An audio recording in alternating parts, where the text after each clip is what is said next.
In this video, we'll show you how to create a contact validator feature.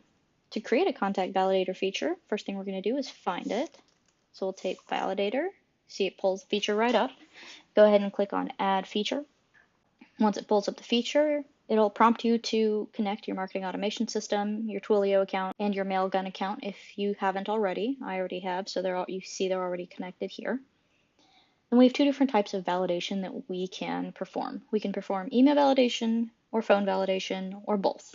So let's start with configuring the email validation. So we'll toggle this to on.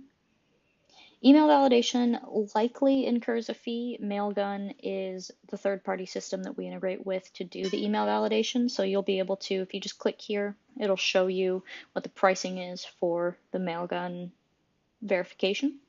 I believe the first 100 of each month are free though. So then we get to configure these tags that we want applied based on if the email field is blank, if the email address in the field is invalid, or if the email address in the field is valid.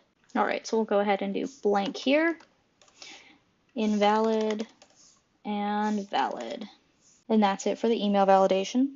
The next thing we can do here is the phone validation. So we'll pick which phone field we want to validate. Let's go ahead and validate our SMS numbers to make sure we can text them and that it's a real SMS number.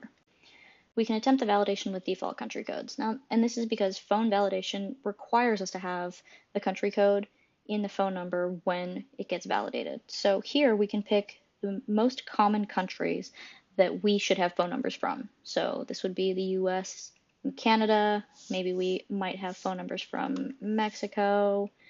We might have phone numbers from Australia, and we might have phone numbers from the UK. So those are my 4 most common, so I'm going to go ahead and put those in here. And then if we do find a valid number with one of these country codes, we're going to go ahead and check this box so that we can update that phone number to the fully qualified format, and it'll be stored in that phone field. Next thing to configure are the tags if the phone field is blank, if the phone number is invalid, or the phone number is valid.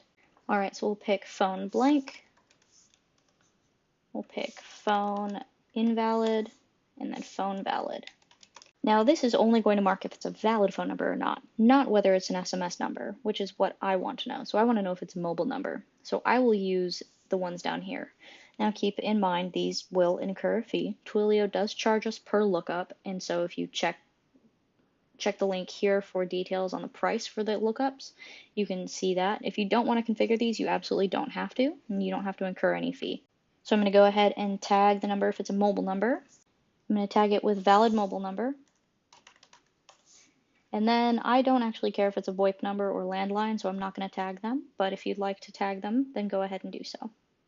Once the verification has been completed, I can apply a tag if I want. So I'm going to go ahead and do phone and email verified. And then I'm going to name and save my feature. And that is how you create a contact validator feature.